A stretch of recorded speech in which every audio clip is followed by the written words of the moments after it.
Good morning. Welcome to Fantasy Sports Today here on SportsGrid. Happy Saturday to you as we get ready, of course, for the slate of afternoon baseball action. Some great games tonight. Naturally, it's the Final Four in the NCAA tournament as well. I'll be locked into that as my Florida Gators are chasing a championship. I'm also chasing down George Kurtz for this edition of the show. For 2 hours, George and I will break down what we have seen in the first full week of the fantasy baseball season. That is correct. 1 week of the books. In the books, I should say, George, and it's been, certainly a little bit eye-opening to see some things, some really great offenses. I thought after a few days we were going to be talking about how the ball is juiced and these torpedo bats and everything else. And then you have the Cincinnati Reds who can't score a run. So I'm not sure that we really have enough data yet. I think we've got to wait a little bit longer to figure this out. Not to mention we had snowball yesterday in Colorado, which seems like we always get snowball when we're playing the first weekend in Coors Field, right? So that was interesting to say the least. The torpedo bats were the big story of the week, as you mentioned here, which is just kind of ridiculous to me. I think the bats do help the ball go further. They don't help you hit the ball, all right? Either you can hit the ball or you cannot hit the ball. So I think it's really much ado about nothing. And by the way, I think baseball loves the fact that maybe it does add to some offense. It's what they want to do. We're back complaining about the umpires and their bad calls here. A lot of injuries, it seems like. It seems like, once again, Craig, this is going to be one of those years in fantasy you need to avoid being that team that loses 2, 3, 4, 5 people. Yeah, and we definitely got a big story, too, in baseball with a suspension as well. So let's get to it here as we begin. And, of course, the last thing I want to do here on a Fantasy Sports Today show at 8:04 Eastern on the first Saturday of the first full week is to talk about the Yankees, but I'm left with no choice. Aaron Judge is having a historical start to his season, without a doubt, playing any of his daily props, home run props, hit props. Has certainly been a wonderful proposition, no pun intended, for anybody playing. On the flip side, Jurickson Profar suspended 80 games for PED use. Profar gets the biggest contract of his career with the Braves, and he's not going to see this, I don't think, at least for 80 games, maybe even more. Who knows what the Braves decide to do. Jackson Merrill gets a contract extension. Christian Campbell gets a contract extension. Ketel Marte gets one, too. Garrett Crochet. What is going on in baseball? There's just all this money given out in the first week of the season. And then a mishap in the shower for Freddie Freeman is going to cost him at least, it looks like, 2 weeks, George. So that's not something that you want to see, especially, and we'll get to this later, in really what you would say the first big waiver wire week of the fantasy baseball season, which is coming up tomorrow. You and I will talk about this, especially those head-to-head leagues, too, where you got to put guys in the lineup. No one wants to see Freeman out, but we got a lot to cover here. So where do you want to go? Where do you want to start with? You want to start with Judge? You want to start with Profar? Anywhere you want to go, George. The floor is yours. Well, listen, I'll start with my man Judge, right? Aaron Judge here. Think about it. He had 58 home runs yesterday. Yesterday, that'd be a trick. Last season here. Yankee fans were booing him off the field in April when he was terrible, right? He had to a very slow start here, and as you mentioned, he's going to go to a historic start this season. Craig, he stays healthy, he's going to reset the record again. He's going to hit well over 62, unless he gets hurt, A, or B, teams pitch around him, which sooner or later has to happen. We did see that with the Milwaukee Brewers last weekend, where they had enough. And just go to first. Nobody's on base. Just go to first. I don't care. So I wonder if that's going to happen eventually as well here, which is, once again, I don't think a bad baseball play.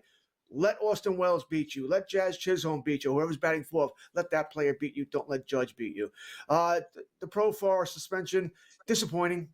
This is a player that, as a Yankee fan, I did want the Yankees to sign in the offseason. But, he got suspended. We'll see what the Braves are going to do. Are they going to add another outfielder or try and add another outfielder at some point here? Maybe that addition is Ronald Acuna when he comes back maybe a month for the Braves here. The Freeman injury, I mean, when you think about the Los Angeles Dodgers and how well they're playing, I don't think they've had a game yet, Craig, with Freeman, Betts, and Ohtani all in the lineup. That's just crazy. And they're still 8-1.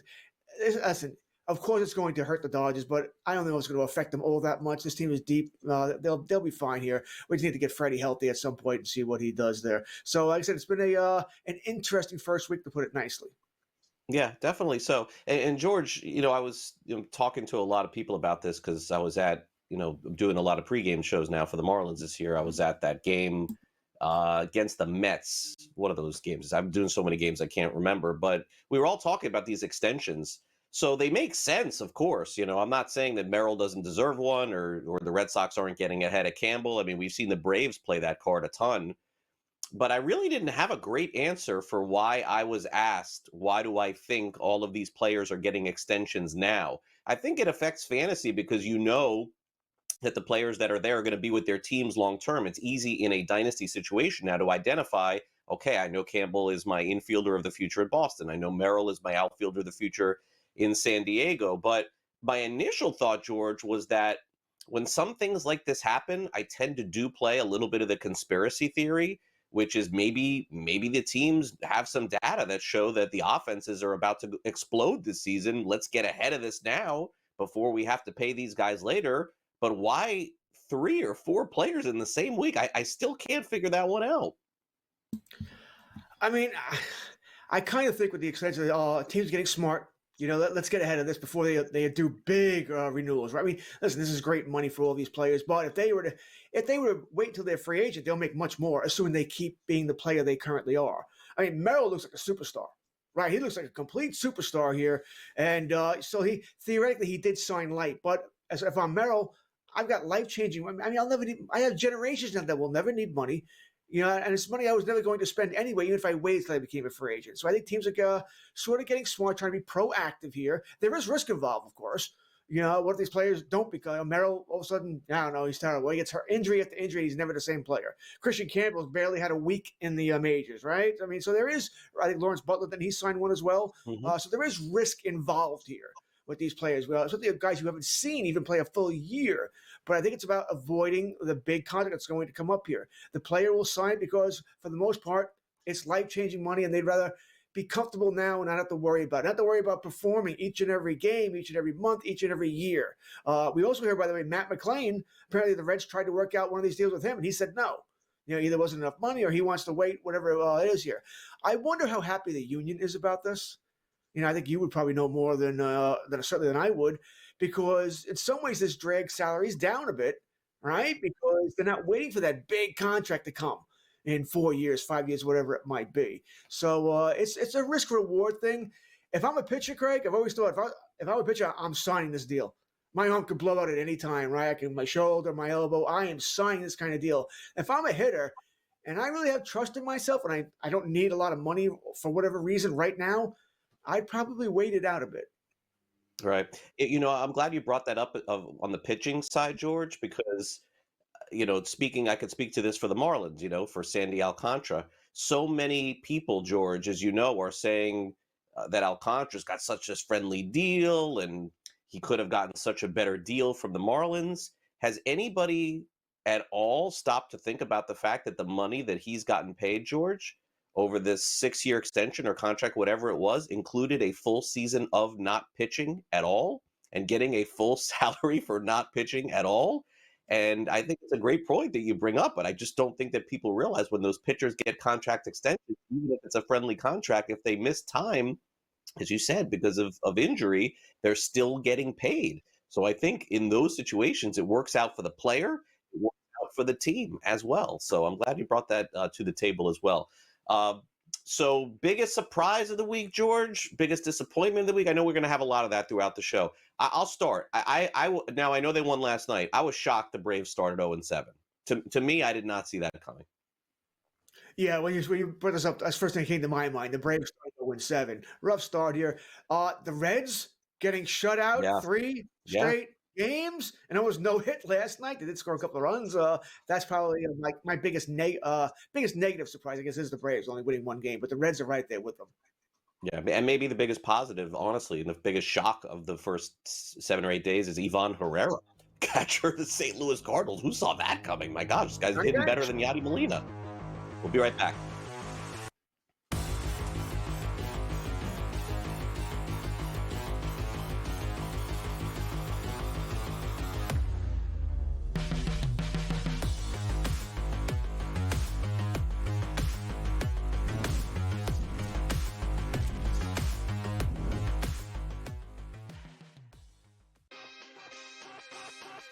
These guys are barreling everything right now that are hitting well. Pitching is usually ahead of hitting this time of year, but torpedo bats is what we're reading about, Tom, and I think it's hilarious. Will the pitching be out in front, or are the bats actually this strong? So it's going to develop over the course of weeks, and again, if all teams have the ability to do so, be creative with it and get out there and use it. Game time decisions only on SportsGrid. They won the game, and a lot of people, I think, are, prematurely writing them off. Like, I heard a lot of people say they're not even making the playoffs this year. What I give them credit for right now, Scott, I'm not going to pencil them to win the division yet. Let's see how they do. What I give the Red Sox credit for, and this sounds like silly, I give them credit for actually trying this year. Pharrell Coast to Coast, only on SportsGrid.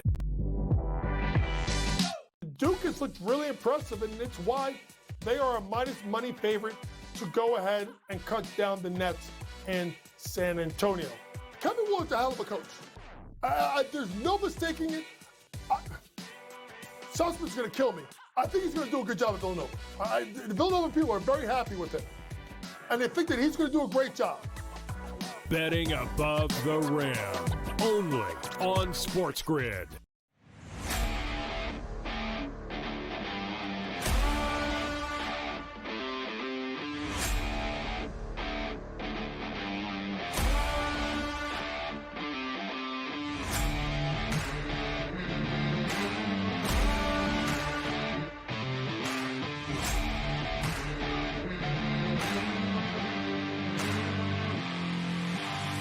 It's smarter to be on SportsGrid.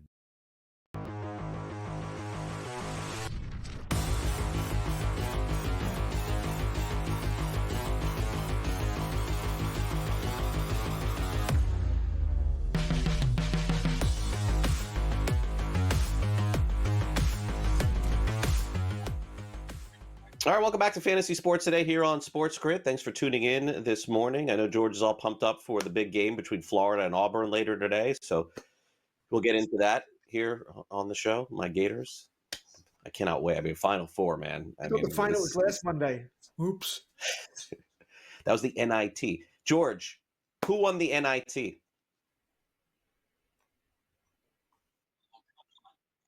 No. Were you on USA. the air at all? Were you on the air with Monday? Game at all? No. Tuesday.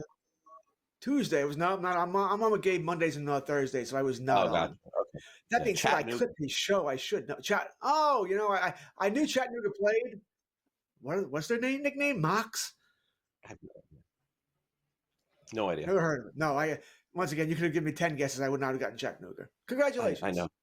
Yeah. Well, wait till next week. Oh, you're out next week, right? I think you're off next week. I am. Yeah, I'm I was going to going down to your room. I'm knocking at your door. I was going to say, wait till next week when we do the. I mean, look, I love fantasy baseball, but it's like I got to keep it real. I mean, the Masters is next week. I don't know how we get around not talking about the Masters here on FST. I don't know, Sam. I think we may have to do something, but yeah, I think we should. All right, so let's get to the hot starts. All right, let's all throw up here. Aaron Judge, 6 home runs, 17 runs driven in, whatever. He's good, 379. He's off to a great start. We already did 3 minutes on him. If you're not from New York, you're getting annoyed here on the show. I get it. So let's move on. Okay, he's great. We know. All right, now, Kyle Tucker. Let's get to him, George, because Kyle Tucker kind of had a quiet spring.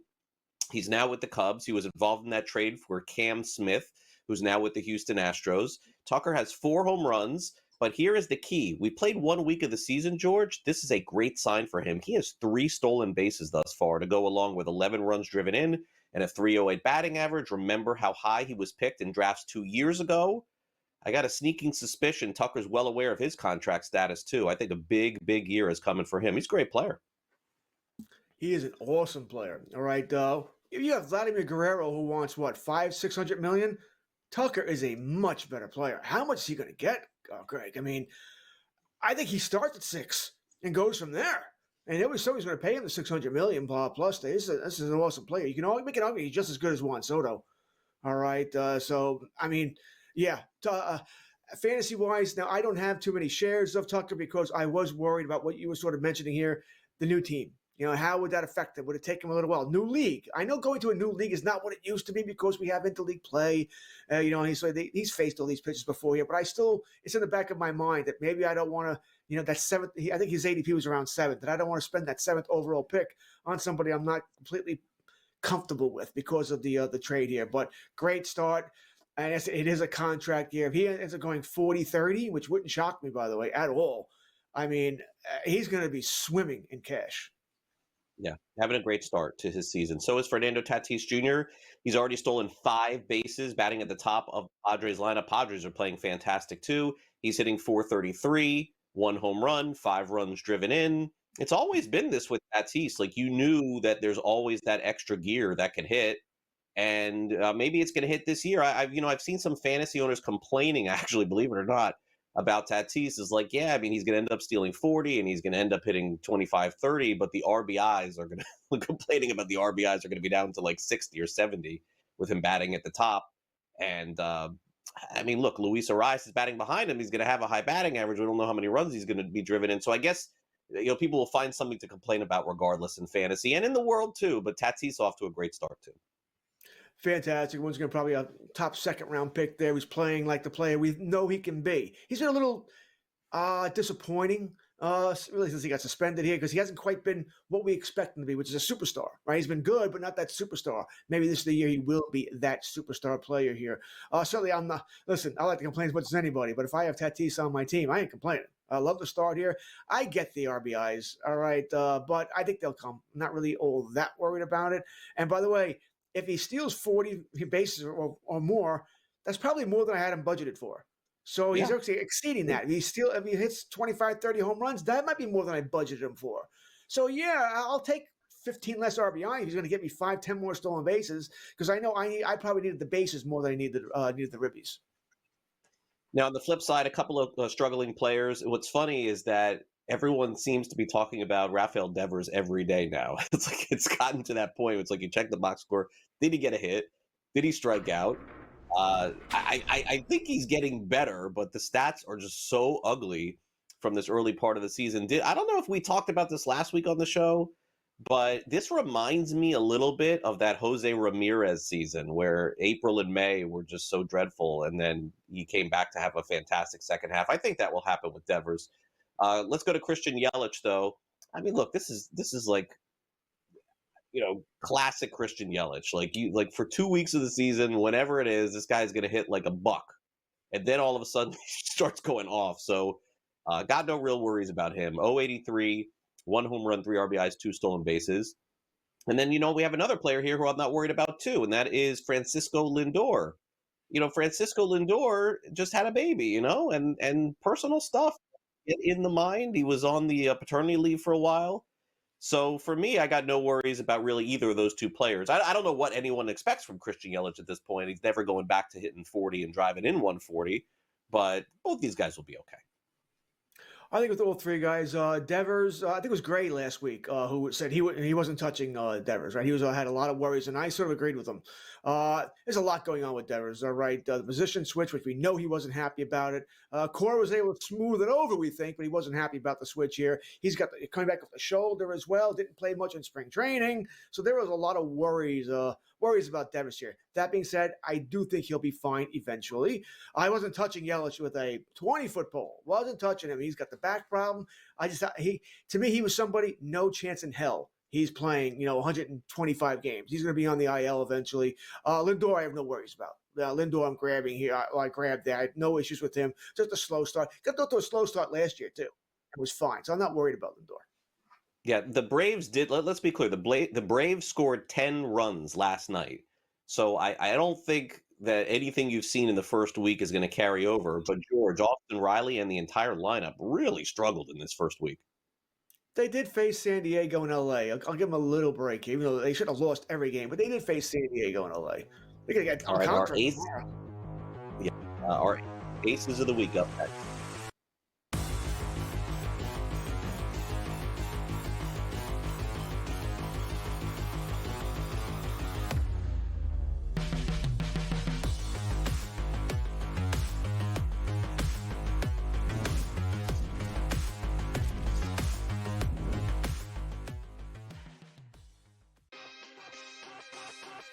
These guys are barreling everything right now that are hitting well. Pitching is usually ahead of hitting this time of year, but torpedo bats is what we're reading about, Tom, and I think it's hilarious. Will the pitching be out in front, or are the bats actually this strong? So it's going to develop over the course of weeks. And again, if all teams have the ability to do so, be creative with it and get out there and use it. Game time decisions only on SportsGrid.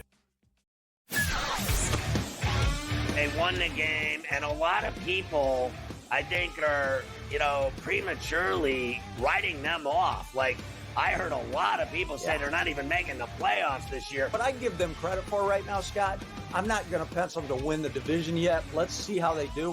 What I give the Red Sox credit for, and this sounds like silly, I give them credit for actually trying this year. Pharrell Coast to Coast, only on SportsGrid.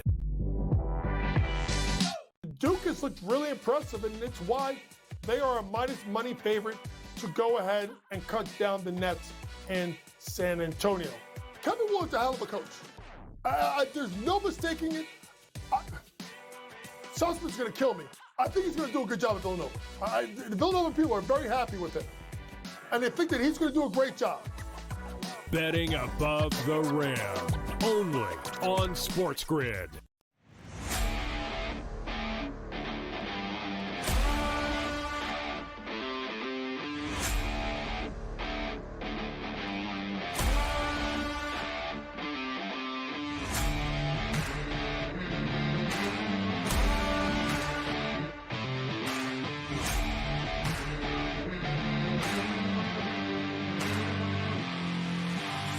It's smarter to be on SportsGrid.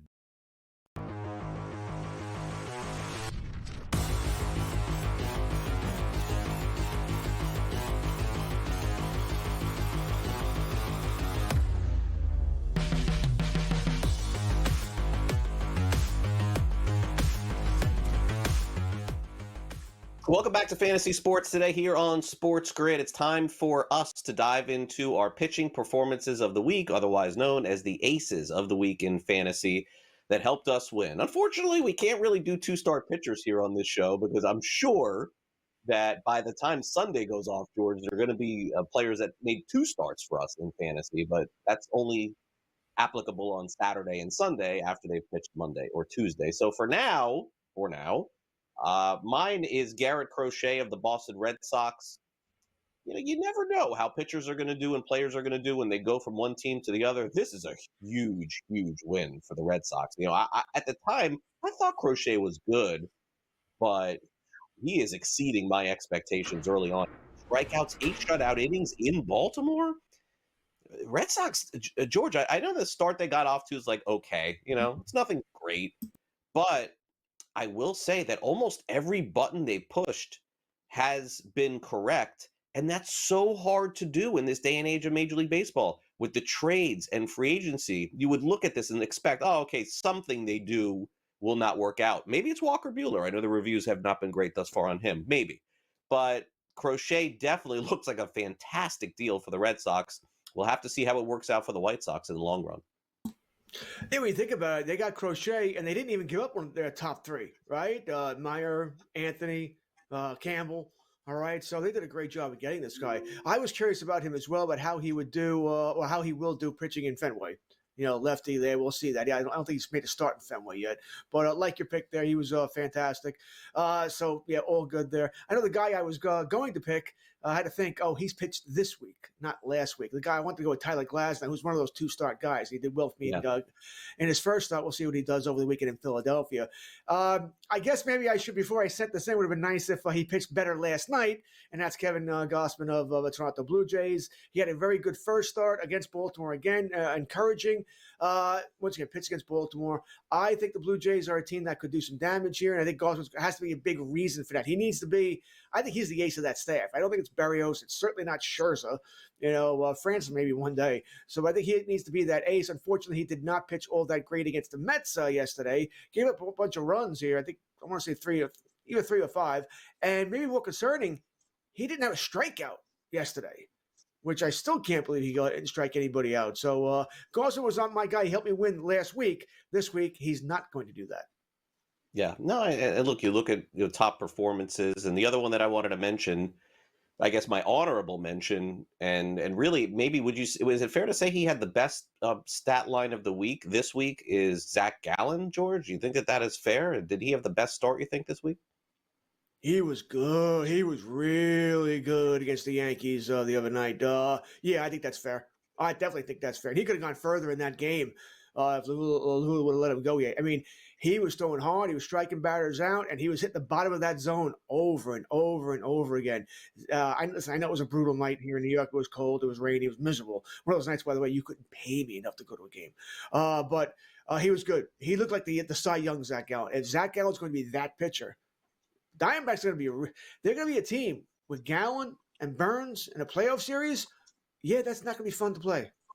Yeah, I know Kelly got beat up a little bit, but him and Brandon Pfaadt, Eduardo Rodriguez, I mean, it's look, it's never going to be 1 through 5. Okay, it's again, it's never in any way, shape, or form does this last.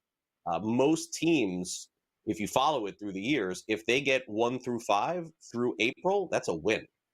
Like that's kind of the way baseball is. If you get it through May, it's a shock. So maybe that's what happens with the Diamondbacks, but they're not going to have 5 pitchers making 30 starts apiece. I definitely don't think that is the case. Okay, so before we take a break, by the way, when we come back, as we promised last week here on the show, we're going to dive a little bit, now that it's almost NFL draft time, into the upcoming NFL draft. Each and every week we'll do about 10 minutes or so on the draft, so make sure you stay with us here for that. That's coming up next. You can also download the SportsGrid app, which we're going to have live coverage tonight of the NCAA tournament with Bracket Central, and then on Monday night as well. And then don't forget the draft coming up in less than a month, in this month of April. We've got that coming up as well. So stick with us here on Fantasy Sports Today here on SportsGrid. Coming up next, we'll take a look at the NFL draft order. We'll see if there's anything in the news that has changed our opinions of anything going on. And stay with us for that as well. Then we'll dive back into some fantasy baseball. And also, don't forget, we got Gray Albright joining us from Rasball as well. So you're watching Fantasy Sports Today here on SportsGrid. Craig and George here with you until 10 a.m. Eastern. And on Sunday morning, we got Joe Pisapia and Matt Stryker carrying you through up until the Sunday afternoon baseball slate. We'll be right back. Don't go away.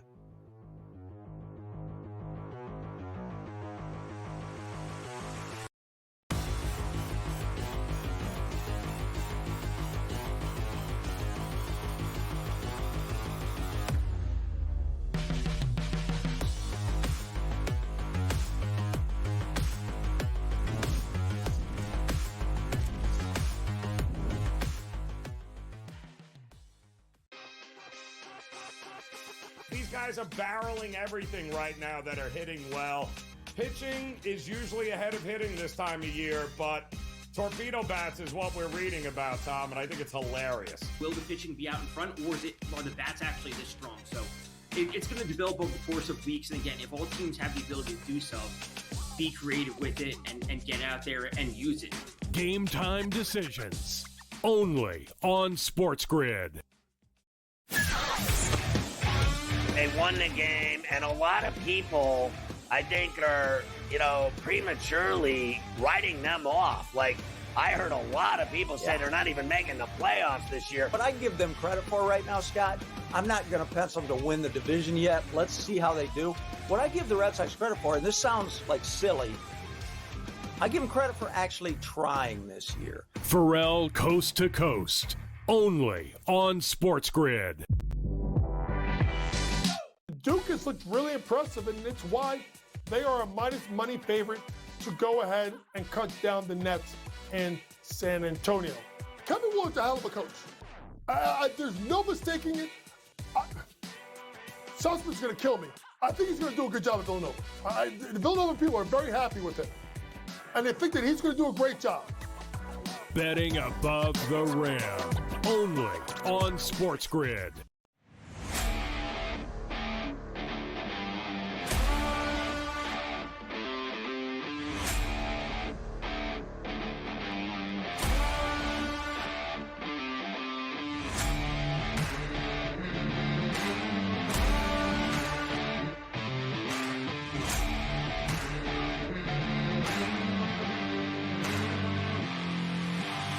It's smarter to be on SportsGrid.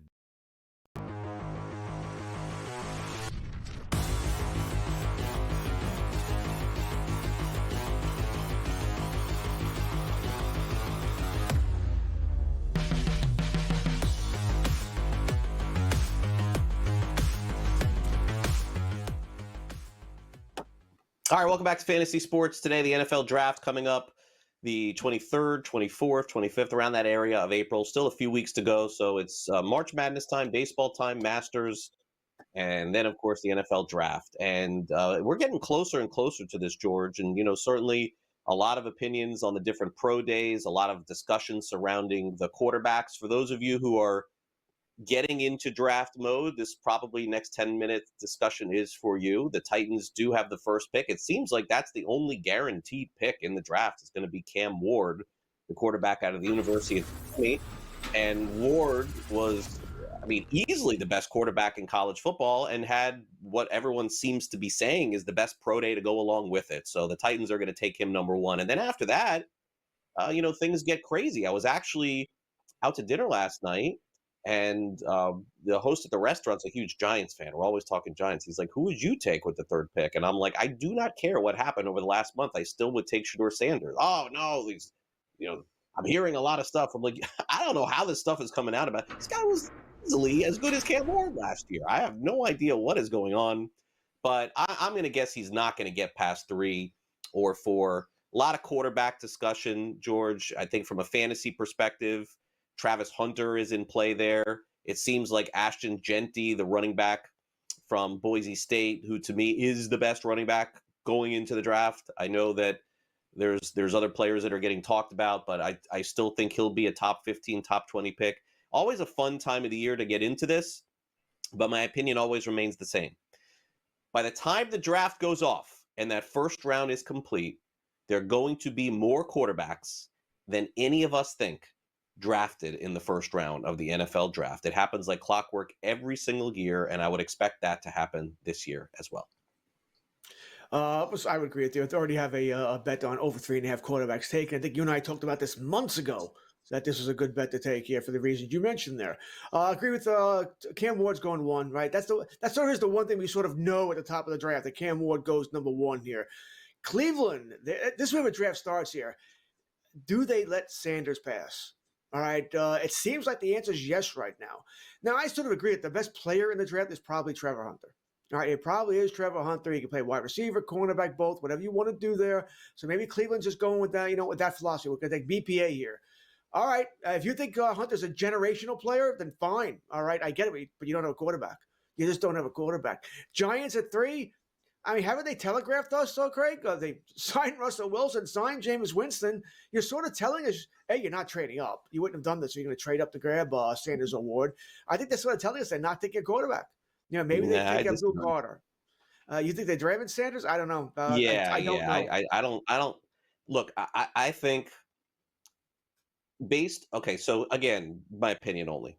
Based on the timeline for how they signed Winston and how they signed Wilson, what other options, George, those dudes have? It's not like there were so many great options behind them. They both, I think, looked at it as if, hey, the Giants are the best spot for one of us to start if they do take a quarterback. I do still think the Giants have to and will take Sanders. Or, listen, with the way that this Jackson Dart is being talked about, who even knows? Maybe this guy goes number 3 overall. Did anybody know Michael Penix Jr. was getting drafted as high as he did last year? No one.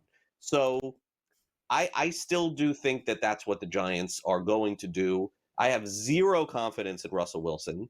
I have some confidence in Jameis Winston that he's a good fantasy quarterback, but people get it twisted. He's no longer a good starting quarterback in the NFL. Yes, for fantasy, he's fantastic, and that's why we in this community love him, but just a huge difference with fantasy and reality. And by the way, wouldn't shock me if Wilson, who was signed, I don't know what the guaranteed money is. Maybe, Sam, you could look that up while we're talking about that. Would it shock anybody if Wilson didn't play at all? Would that shock you? Yeah. That would be surprising, because it'd be a nightmare. We got to keep in mind, by the way, Shen and Dable are gone if the Giants don't win. You saw draft Sanders and you start him. You're not winning. You're not winning anyway, by the way. They're gone. They should have been gone coming into the season. This is why I didn't understand Mara not firing those guys, because Mara should have fired them so the new coach could draft Sanders and you work with him. We just have this pressure where he has to win now. The Giants is weird. I don't know why you signed Wilson, Winston, and then you're going to draft Sanders too. Strange. But Abdul Carter would be in play here, or Travis Hunter. New England, we know they're not taking a quarterback. If Sanders falls past 3, it gets interesting. Does someone trade up? The New Orleans Saints might be in play here. All right, the Saints do need a quarterback. If the Saints stay at 9, this is where I think Jackson Dart could go. I think we're staring at number 9 to the Saints here. They need someone to groom behind Carr here, who in some ways I'm surprised got this far here. Genti, I mean, I don't think he's going to get past the Raiders at 6. Everyone's mocking him to the Raiders at 6. And if he does get past the Raiders, Chicago at 10 would be a nice spot for Genti as well here. So I don't think he gets past that here. The Jets could go offensive lineman. They could also go Warren, the top tight end there. So he could go to the Jets, but I think the Jets have to protect they got to protect their Justin Fields in the run game here. So I think they will take a lineman there. Carolina, maybe they go for McMillan. That could be an option there.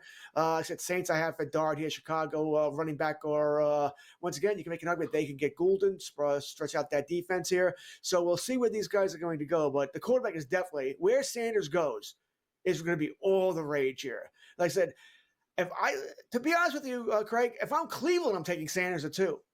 How are you winning without a quarterback? I would take Sanders at 2. Unless there's something we don't know that's in his background, which I don't think would have come out by now. Right. I would take Sanders at 2. I don't get it. It seems like a smear campaign to me. I would take him right at the top. And by the way, if I was the Jets and he fell to me, I would take him there too. Justin Fields. I'm assuming he does it, but yes. Right. I mean, Fields is okay, but I mean, let's he has not proven much at this point. He's played okay with Pittsburgh. He probably was the better option for them in Pittsburgh, but he doesn't exude superstar status to me, or Jaden Daniels status to me. So I think that's probably fair as well. But I am also saying over 3.5 quarterbacks here, and I guess the fourth one for the first round would be Milroe. Is that right? That would be the one that would need to get in.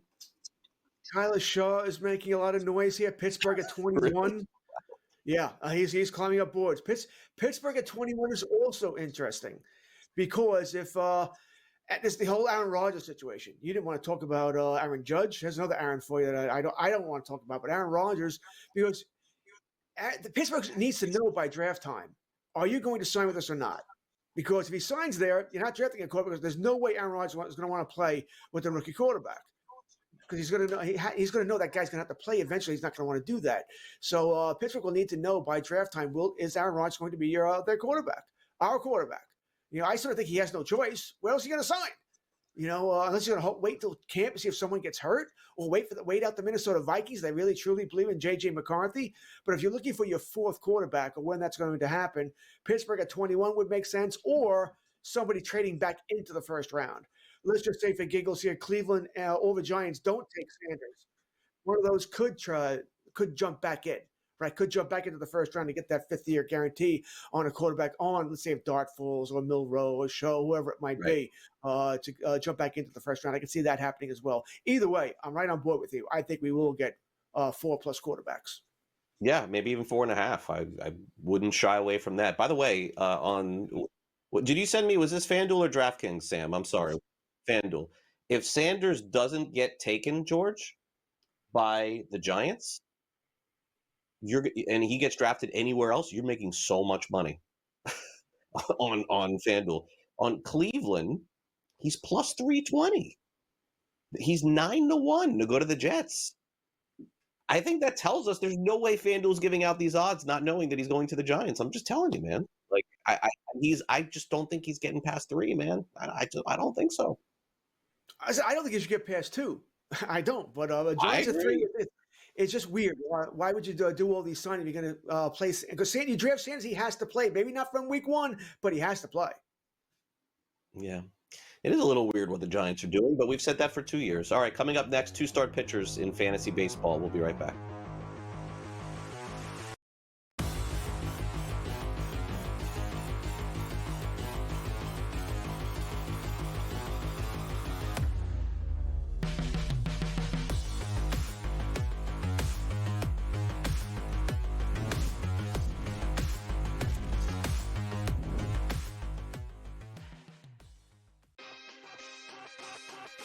These guys are barreling everything right now that are hitting well. Pitching is usually ahead of hitting this time of year, but torpedo bats is what we're reading about, Tom, and I think it's hilarious. Will the pitching be out in front, or are the bats actually this strong? So it's going to develop over the course of weeks. And again, if all teams have the ability to do so, be creative with it and get out there and use it. Game time decisions only on SportsGrid. They won the game, and a lot of people, I think, are, prematurely writing them off. Like, I heard a lot of people say they're not even making the playoffs this year. What I give them credit for right now, Scott, I'm not going to pencil them to win the division yet. Let's see how they do. What I give the Red Sox credit for, and this sounds like silly, I give them credit for actually trying this year. Pharrell Coast to Coast, only on SportsGrid. Duke has looked really impressive, and it's why they are a minus money favorite to go ahead and cut down the Nets in San Antonio. Kevin Willard's a hell of a coach. There's no mistaking it. Sussman's going to kill me. I think he's going to do a good job at Villanova. The Villanova people are very happy with it, and they think that he's going to do a great job. Betting above the rim, only on SportsGrid.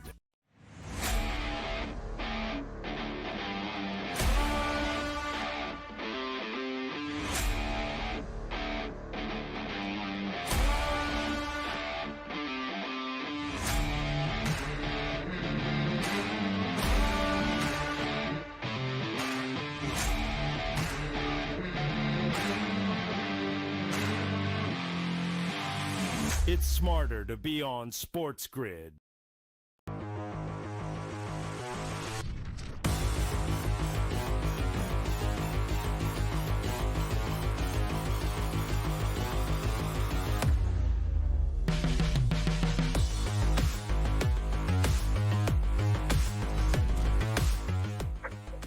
Welcome back to Fantasy Sports today. 2-start pitchers, maybe some options for you to pick up in fantasy leagues, especially those head-to-head starts this week. We'll start off with the Boston Red Sox, George. We've got Tanner Houck. He's going to make 2 starts this week against Toronto and the Chicago White Sox. The only problem is Houck's probably owned in your fantasy league, right? So if for some reason he's not, then you grab him. Really good matchup against the White Sox. Home one against Toronto. Not the best, not the worst. But with a player like this, it's more or less watching us, opening up your league, and then seeing that he's probably owned. But a really good 2-start week, I think, for him next week.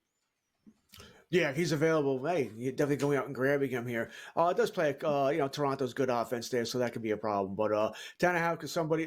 We already talked about Boston early in the show, right? Good start, solid start to the season, right? They the bullpen almost melted down in that game against the Cardinals yesterday, so you got to straighten that up. But that doesn't affect Houck any other than maybe costing him a win. So yeah, I'm on board with Houck. Probably an SP4 overall for your team if you got him. We got Hayden Wesneski of the Astros. He's 22% owned in CBS leagues. He starts Monday against Seattle and then starts against the Angels. Neither team really makes me scared, but what do you think of Wesneski? I don't know. His first start was okay, not great. Are you running to pick him up? I really do like the matchups this week, but is he going to get a win? Are wins counting in your league? Is he going to go more than 5 innings? It doesn't appear to me that he's one of those guys. Yeah, if you're in a quality start league, the odds of that aren't good, right? To go 6 innings, 3 runs or less, I don't like that at all here. This is a guy, in April, should you be this desperate, where you really need a 2-start guy like Wesneski? We like the starts, right? Seattle, I know Seattle scored 9 runs yesterday, which honestly maybe more than they had scored in every game combined this season. But they're not a good offense. Angels, not a good offense. So yeah, I like the 2 starts, but what are we hoping for here? He's sort of a guy who's probably not going to do anything plus for you, but maybe not do anything minus either. So like a filler. That's what it means. A filler. Guy's not going to hurt you, not going to help you, but you fill in here. I guess if you need it for 2 starts, you need strikeouts to hopefully get double digits combined with 2 starts. I can see that. But what else are you hoping for here? I don't see him doing much for you in any other category. The best matchups for 2 starts next week could be for Logan Allen of the Cleveland Guardians. He is only 12% owned in fantasy leagues on CBS, and he starts against the White Sox and the Royals. But the problem is, it has been the problem with Logan Allen, George, is this dude just walks way too many guys. 5 walks in his first start with Cleveland. I don't know. I feel like this is just too risky for me. I'm going to pass here. I'm going to pass as well. Once again, looking at as a guy I sort of believed in last year, had him on a couple of teams and got rid of him when he was terrible. Cleveland almost got rid of him as well here. That start against Kansas City, by the way, is also against Cole Reagans, which, all right, he's not pitching, he's not facing Reagans, but Reagans probably going to win the game. So it takes away, once again, you're not going to get a W also. Cleveland, no offense. All right, if Jose Ramirez is not hitting 3 home runs, which he did last night, fantastic, it's tough for them to win. So once again, what are you hoping for here? I mean, I get it. The White Sox are terrible, and we want to pick against them. But that start against Kansas City could be ugly. No, I'd rather that Wisniewski. All right, now let's get to the Pittsburgh Pirates. They have no shortage of young pitchers. We did see that they have called up Thomas Harrington, and Harrington, as of right now, 12% owned. I think there's going to be a lot of speculation and people grabbing him in fantasy. Remember, with Jared Jones down, they really don't have a ton of options. So you're going to see him and another player we'll talk about later in Bubba Chandler. Harrington starts against the Cardinals, and then he starts against the Reds, who are really struggling to hit. Oof, this is a tough one, George. I do think the Reds' offense is going to get going, so that scares me a little bit. And the other thing that I have to say, George, what is going on with the Pirates, man? They do not look good at all to start the season. I mean, I'm not – look, I have faith in Atlanta. I know that they're going to come back. I know the whole AL Central is struggling too. I'm a little worried about the Pirates. Their offense does not look good. Fundamentally, they don't look good too, making a lot of mistakes too. I definitely thought that the bar was set for them to be 500 or better this year, but I'm just not feeling it yet. Oh, they're not going to be 500 better. It's one game. Watch it. Obviously, the Yankees played them yesterday. Watch the game. This is a terrible team. Other than Skeens, I mean, my God. And Bubba Chandler, by the way, I think he'll be great too when he comes up. This is a terrible team. They made so many mistakes. They're booting the ball around here, not throwing to the right base. It was like a minor league team.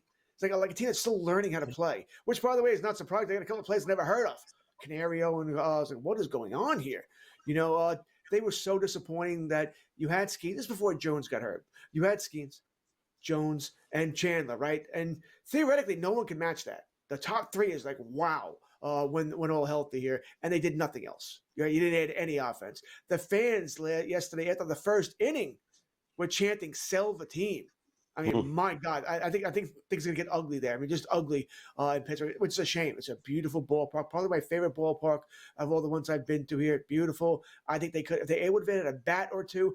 Listen, I don't know if they were going to compete for a playoff spot or to win the division, but if they would have added a bat or two, I think they could have been a fun team to watch here. A team like, oh. If this goes right, maybe they can compete for a wild card, or in a weak National League Central, be there. But I think this is a disaster season for Pittsburgh. Yeah, it's really strange for me too, because as you said, they have this young pitching staff, and look, it's a little bit of apples and oranges with no salary cap in baseball. And I'm not here to tell anybody how to spend their money. I know it's very different in baseball, but George, it's like Skeens cannot alone win for you, like Jaden Daniels can in Washington. But what I'm saying is, like, you kind of have that guy. Like, how do you not put your foot on the pedal here and put some players around this guy, years ago, like Washington did when they had Steven Strasburg? It's if it's not winning time now, when is it winning time in Pittsburgh? I mean, Tommy Pham was like the only guy they signed. Really, really strange. And again, every year is not the year to go out and sign guys to 3 years, 50. I mean, Pittsburgh's not going to sign someone for $200 million, okay, or even 100. So I don't know when that year is to do a 2-year $30 million or a 4-year $50 million. I don't know when it is, but it felt like this was the year to give it a shot, and they didn't. And watching them in person, you saw that game last night. I don't know. I'm just not seeing it at all with that. Very, very disappointing start for them. All right, streaming options, solo options at pitcher next week. George and I will dive into that next. We'll, of course, talk a little bit about one of the stars on the Tampa Bay Rays. Don't go away.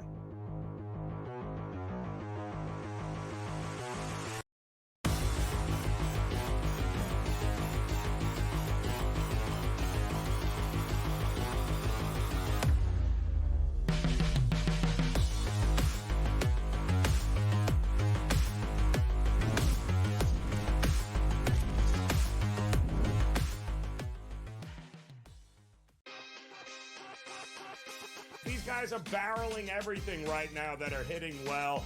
Pitching is usually ahead of hitting this time of year, but torpedo bats is what we're reading about, Tom, and I think it's hilarious. Will the pitching be out in front, or are the bats actually this strong? So it's going to develop over the course of weeks. And again, if all teams have the ability to do so, be creative with it and get out there and use it. Game time decisions. Only on SportsGrid. They won the game, and a lot of people, I think, are, prematurely writing them off. Like, I heard a lot of people say they're not even making the playoffs this year. What I give them credit for right now, Scott, I'm not going to pencil them to win the division yet. Let's see how they do.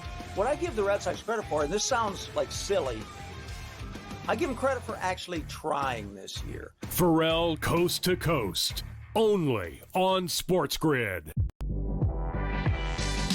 Duke has looked really impressive, and it's why they are a minus money favorite to go ahead and cut down the Nets and San Antonio.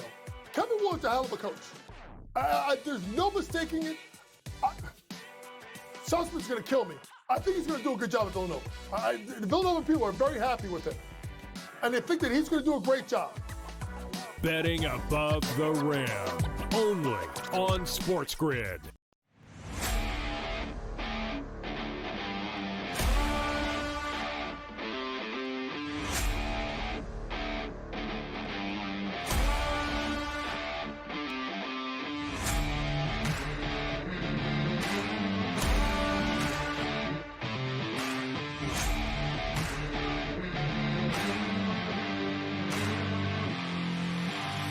It's smarter to be on SportsGrid.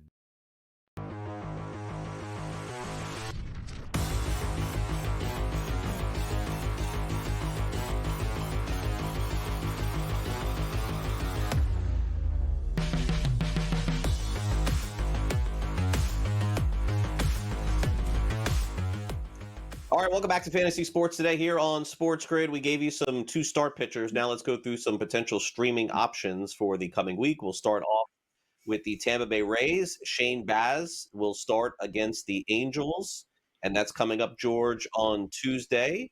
No surprise, Tampa Bay's playing very competitive thus far this season. And, the park hasn't been insane. I think that's fair to say. It's kind of played, is it neutral? Is that the word that they use, I guess, for parks? It's been fine. It's played more or less like a major league park, unlike Sacramento. What do you make of Baz going into the Angels start? By the way, Trout seems, I don't want to say all the way back, but it seems like Trout is becoming Trout again. He's getting off to a good start. Trout's fine until he gets hurt, right? Trout will be great until he gets hurt.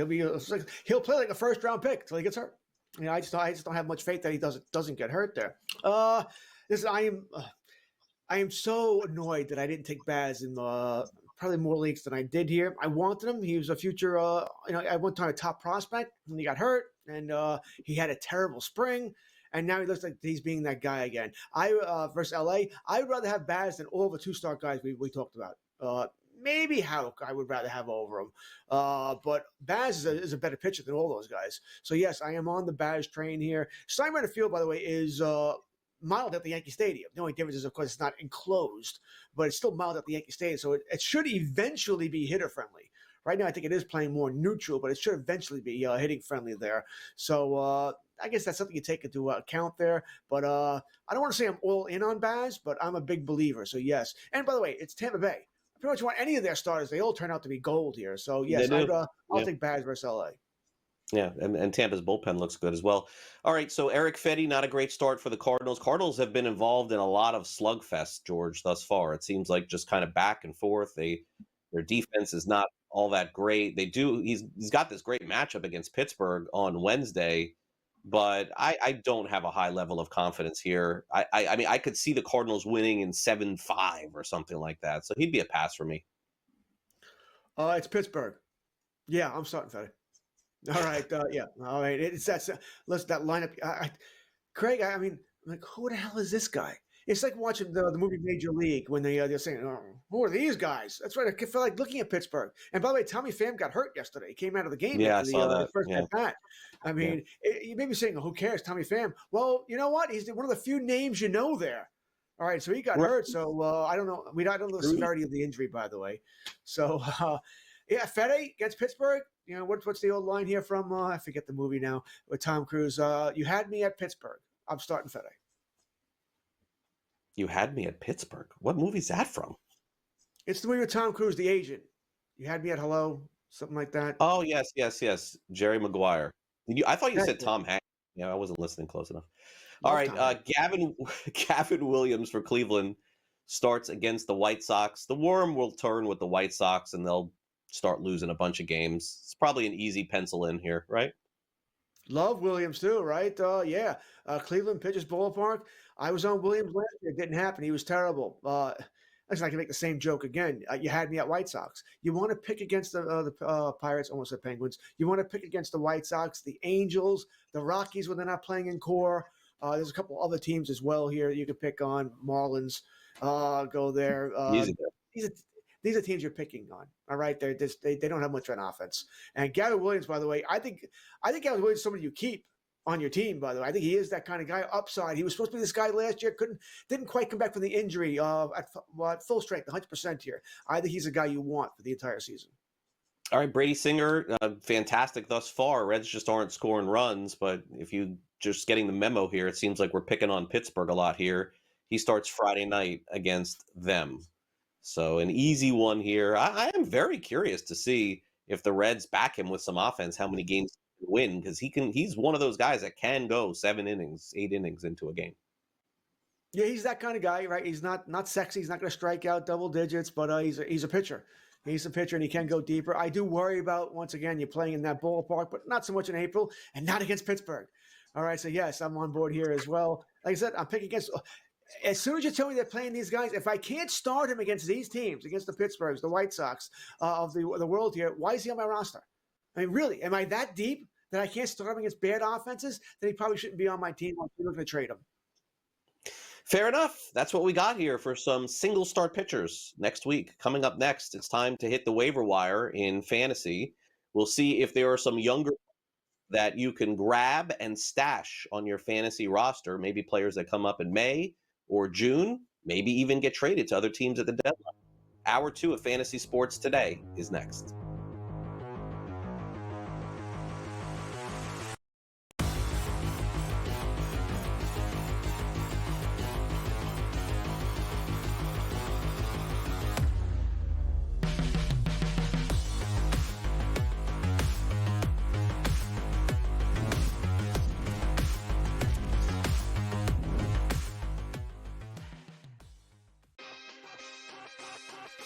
These guys are barreling everything right now that are hitting well. Pitching is usually ahead of hitting this time of year, but torpedo bats is what we're reading about, Tom, and I think it's hilarious. Will the pitching be out in front, or are the bats actually this strong? So it's going to develop over the course of weeks. And again, if all teams have the ability to do so, be creative with it and get out there and use it. Game time decisions. Only on SportsGrid.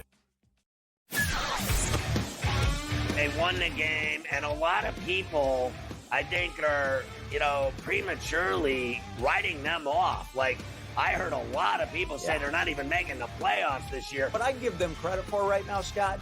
I'm not going to pencil them to win the division yet. Let's see how they do. What I give the Red Sox credit for, and this sounds like silly, I give them credit for actually trying this year. Pharrell Coast to Coast. Only on SportsGrid. Duke has looked really impressive, and it's why they are a minus money favorite to go ahead and cut down the Nets and San Antonio. Kevin Willard's a hell of a coach. There's no mistaking it. Sussman's going to kill me. I think he's going to do a good job at Villanova. The Villanova people are very happy with him, and they think that he's going to do a great job. Betting above the rim. Only on SportsGrid.